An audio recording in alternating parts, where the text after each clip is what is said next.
एक सवाल और था जिसके बारे में सुधा को काफी लेट रियलाइज हुआ। चलो मान लिया कि सेठ परिवार को बाहर से कोई मदद नहीं मिली और अंत में उन्होंने अपने घर को बेचने का फैसला किया। लेकिन क्या उन्हें वो कीमत मिल पाएगी जो उनके घर की असली कीमत थी?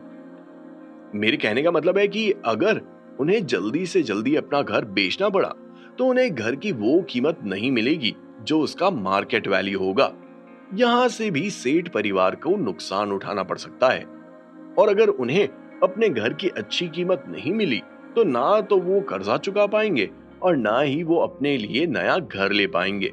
ऐसे में तो पता नहीं सेठ परिवार को कितने ही दिन होमलेस रहना पड़ सकता था। ये सब सोचते हुए जब सुधा का ध्यान अपने पति विनायक सेठ की तरफ गया तो सुधा तो चक्कर खाकर ही गिरने वाली थी, क्योंकि विनायक सेठ बिना कुछ बोले, बिना कुछ बताए जानवी और विराज की तरह वहां से गायब हो गए थे। ये इंसान वाकई में किसी काम का नहीं है। मुसीबत के समय में ये हम दोनों को अकेले छोड़कर चला गया। खुशबू की मां ने मनी मन विनायक सेठ को कोसना शुरू कर दिया था। जब सुधा को एहसास हुआ कि अब फ्यूचर में उसे ऐसी ही जिंदगी निकालनी पड़ सकती है तो तुरंत ही उसकी आंखों से आंसुओं का बहना शुरू हो गया था। मुझे अब और नहीं रहना, अब जिंदा रहने का फायदा ही क्या है? कुछ इस तरह से सुधा के मुंह से बातें निकलना शुरू हो गई थी। और ये बातें कुछ ऐसी होती हैं जो तुरंत ही लोगों का ध्यान अपनी ओर आकर्षित कर लेती है। धीरे धीरे भीड़ का इकट्ठा होना शुरू हो गया था। चूंकि खुशबू का घर बाजार में था, इसीलिए उसके घर के आजू बाजू ज्यादातर शॉप्स ही थी। अपनी अपनी शॉप से शॉपकीपर बाहर आ गए थे और सुधा की तरफ इशारा करते हुए फुसफुसाने लगे थे। कुछ ने तो अपने मोबाइल फोन भी बाहर निकाल लिए थे और सुधा की वीडियो रिकॉर्डिंग करना शुरू कर चुके थे। जब से सुधा को पता चला कि उसकी बेटी की और उसकी जिंदगी अब लगभग खत्म हो गई है, तभी से सुधा का सारा ध्यान रोने में ही था। इसीलिए उसे पता ही नहीं था कि उसके आजू बाजू चल क्या रहा है। अभी सुधा रो ही रही थी कि तभी अचानक से भीड़ में से एक शख्स अपने हाथ में ब्लैक कलर का प्लास्टिक बैग लेकर बाहर आया और जोर से चिल्लाते हुए बोला, बस बहुत हुआ। उस आवाज को सुनकर तुरंत ही सुधा ने अपना सर ऊपर उठाया और जैसे ही उस शख्स को देखा वैसे ही सुधा के चेहरे का रंग बिगड़ गया था। विनायक, निकम्मे कहीं के, वापस आने की तुम्हारी हिम्मत भी कैसे हुई? मुझे तो लगा कि तुम हम दोनों को छोड़कर चले गए हो, तो फिर यहाँ वापस क्यों आए हो? जैसे ही खुशबू की मां ने अपने सामने विनायक सेठ को देखा वैसे ही उसने अपने पति को कोसना शुरू कर दिया था। आमतौर पर विनायक सेठ हमेशा सुधा की बात को सुनकर ले लेते थे, लेकिन आज ऐसा नहीं हुआ। जैसे ही विनायक सेठ ने सुधा के मुंह से निकले शब्दों को सुना, तुरंत ही उन्होंने पलटवार करते हुए कहा, सुधा, अपनी लिमिट में रहो। अगर तुमने मुझे फिर से कोसना शुरू किया तो याद रखना, मेरा हाथ तुम्हारे गाल पर होगा। तुम्हारे गालों को सहलाने के लिए नहीं, बल्कि जोर से बजाने के लिए। जैसे ही विनायक के मुंह से ये शब्द बाहर आए, वहां मौजूद पब्लिक खिलखिलाते हुए हंसने लगी थी। विनायक सेठ के मुंह से निकले शब्दों को सुनने के बाद सुधा एक पल के लिए स्टन्ड रह गई थी। उसने एक्सपेक्ट नहीं किया था कि अचानक से उसे विनायक के मुंह से ये सब सुनने को मिलेगा, वो भी पब्लिकली। कुछ समय तक शांत रहने के बाद अचानक से सुधा जमीन से उठी और विनायक सेठ की तरफ तेजी से बढ़ने लगी। विनायक के सामने पहुंचकर सुधा ने अपना मुंह खोलते हुए कहा, इडियट, तुम्हें शर्म आ रही है? एक बेटी के बाप हो, लेकिन अपने परिवार के लिए आज तक कुछ भी नहीं किया, ऊपर से मुझे थप्पड़ मारने की धमकी दे रहे हो। मुझे अब तुम्हारे साथ रहना ही नहीं है, मैं अपने हक की लड़ाई लड़ूंगी। ये बोलने के बाद सुधा ने नोटिस किया कि उसे विनायक की तरफ से कोई भी रिएक्शन देखने को नहीं मिला है। सुधा ने सोचा कि शायद विनायक उसकी बातों को बहुत ही लाइटली ले रहा है और उसे विनायक को चमकाना पड़ेगा। यहाँ चमकाने का मतलब किस्मत चमकाना नहीं है, बल्कि हाथ से गालों को चमकाना है। और यही सोचते हुए सुधा ने अचानक से विनायक के गाल पर थप्पड़ से हमला कर दिया था। पता नहीं कैसे, लेकिन विनायक इस हमले के लिए शायद पूरी तरह से तैयार था। जैसे ही सुधा ने हमला किया वैसे ही विनायक के 2 कदम पीछे की तरफ बढ़े। हालांकि विनायक सुधा के हमले से तो बच गया था, लेकिन इसी बीच उसका बैलेंस बिगड़ गया और वो जमीन पर जा गिरा था। जमीन पर गिरते ही विनायक बैठ गया था और अपनी बीवी की हरकतों पर मंथन करने लगा था।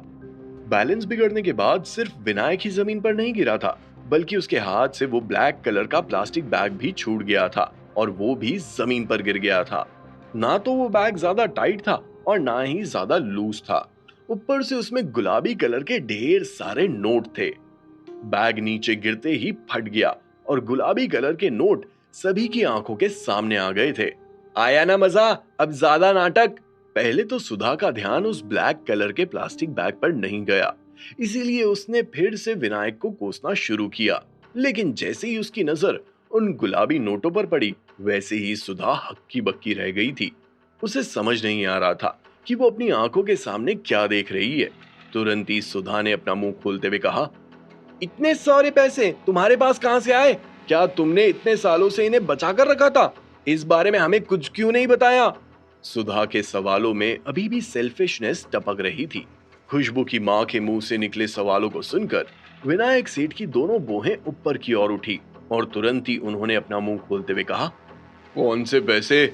अगर मेरे पास पैसे होते तो क्या अभी हमारी सिचुएशन ऐसी होती? मैं इतने सालों का इंतजार क्यों करता, बेवकूफ औरत। विनायक सेठ पूरी तरह से फॉर्म में थे और सुधा को नीचा दिखाने का एक भी मौका नहीं छोड़ रहे थे। तो फिर ये पैसे तुम्हारे पास कहां से आए? क्या तुमने चोरी की है? अभी सुधा का ध्यान पूरी तरह से उन पैसों पर था, इसीलिए उसे अभी के लिए विनायक सेठ से लड़ने में कोई दिलचस्पी नहीं थी। यही वजह थी कि सुधा ने शायद उस बेवकूफ औरत शब्द को पूरी तरह से नजरअंदाज कर दिया था।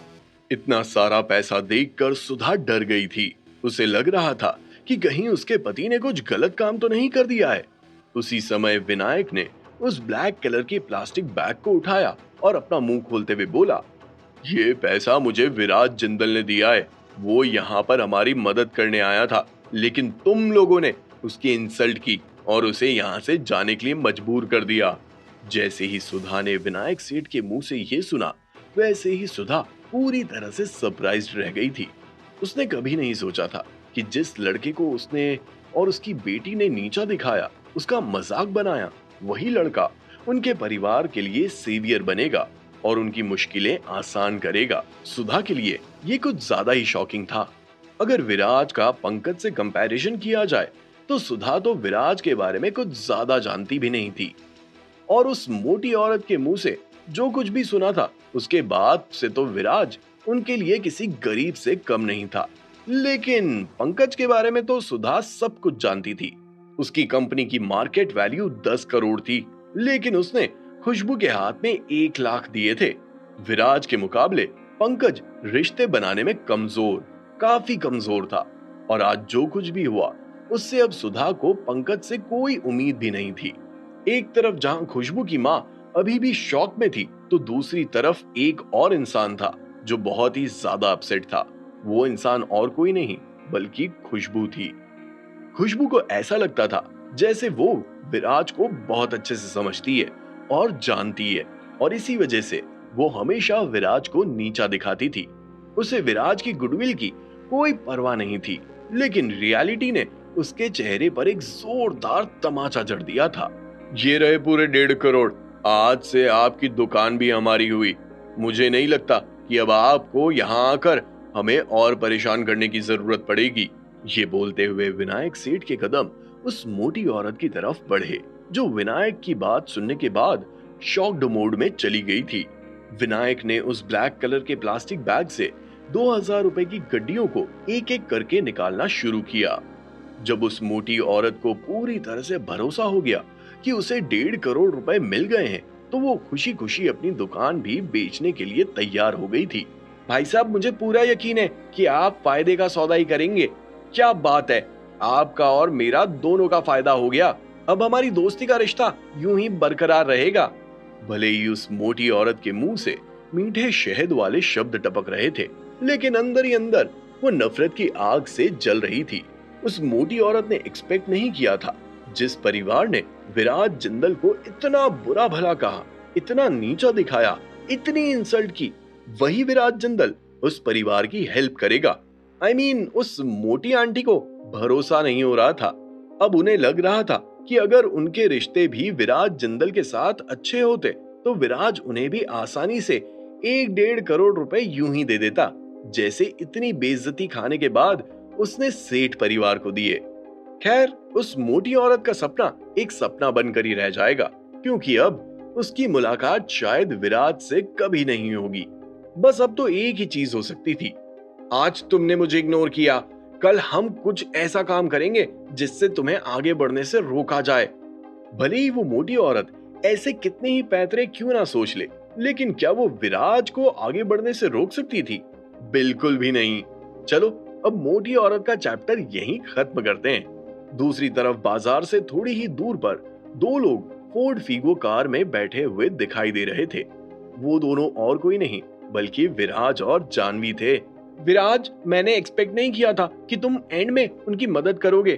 Thank you so much, Janvi ने विराज की आंखों में देखते हुए कहा। जानवी की कातिल निगाहों ने विराज को पहले ही घायल कर रखा था, और कल रात को कार में उन दोनों के बीच में जो कुछ भी हुआ, उसके बाद तो विराज जानवी के प्यार में और भी ज्यादा मस्ताना दीवाना हो गया था। अगर तुम नहीं होती तो मैं डेफिनेटली उनकी कोई मदद नहीं करता। दरअसल इतनी आसानी से ऐसे लोगों की मदद करनी भी नहीं चाहिए। उन्हें थोड़ा पनिशमेंट तो देना ही चाहिए, जिससे उन्हें एहसास हो, उन्हें पता चले कि वो जिंदगी के सफर में कहां गलत जा रहे हैं। जैसे ही विराज के मुंह से ये शब्द बाहर आए, वैसे ही जानवी ने अपना सर हिलाया। कभी कभी जानवी को भी ऐसा लगता था कि खुशबू का परिवार थोड़ा अजीब है, और वो लोग हर चीज को बहुत एक्सेसिवली करते हैं। उन्हें सामने वाले इंसान के कैरेक्टर से ज्यादा सामने वाले के पैसे से और रुतबे से मतलब होता है, और वो लोग दोस्ती को दोस्ती की नजर से नहीं बल्कि एक बेनिफिट की नजर से देखते हैं। हालांकि वो अलग बात है कि उन लोगों ने शायद सोचा नहीं होगा कि जिस पंकज से वो उम्मीद लगाए बैठे थे, वही पंकज उनके हाथ में 1 लाख रुपए देकर निकल जाएगा। इसे ही तो कहते हैं, जैसी करनी वैसी भरनी। दूसरी तरफ एक ही दिन में जानवी के सामने खुशबू की सारी पोल खुल गई थी। हालांकि जानवी को अफसोस हो रहा था, लेकिन मन ही मन उसे इस बात की खुशी भी थी कि उसकी आंखों के सामने सच्चाई आ गई थी। विराज, आज तुम्हारा क्या प्लान है? क्या तुम आज फ्री हो? जैसे ही जानवी के मुंह से ये शब्द बाहर आए, वैसे ही विराज को अचानक से कुछ याद आया। तुरंत ही विराज ने अपनी घड़ी में समय देखा और अपना मुंह खोलते हुए बोला, जानवी, जल्दी से मुझे गुलमोहर गार्डन छोड़ दो। जब जानवी ने विराज के मुंह से गुलमोहर गार्डन का नाम सुना तो उसे काफी अजीब लगा। जानवी की नजर में गुलमोहर गार्डन वो जगह थी जहां सिर्फ मुंबई के अमीर परिवार वाले रहते हैं। मुंबई शहर का सबसे एक्सपेंसिव और हाई स्केल रेसिडेंशियल इलाका था गुलमोहर गार्डन। नाम तो सुना ही होगा। गुलमोहर गार्डन का नाम सुनकर जानवी को इतना स्ट्रेंज क्यों लग रहा था? एक जमाने में ये गुलमोहर गार्डन जानवी का हुआ करता था। एकाएक जानवी के हाथ से वो अब किसके हाथ में चला गया था, और कैसे? क्या इसके पीछे की सच्चाई जानने का हमें मौका मिलेगा? क्या विराज जानवी को अपनी असलियत बताएगा? अब जब जानवी ने गुलमोहर गार्डन का नाम सुन लिया है, तो जानवी के सवालों का विराज क्या और कैसे जवाब देने वाला था? जानने के लिए सुनिए cash on my mind, only on pocket FM.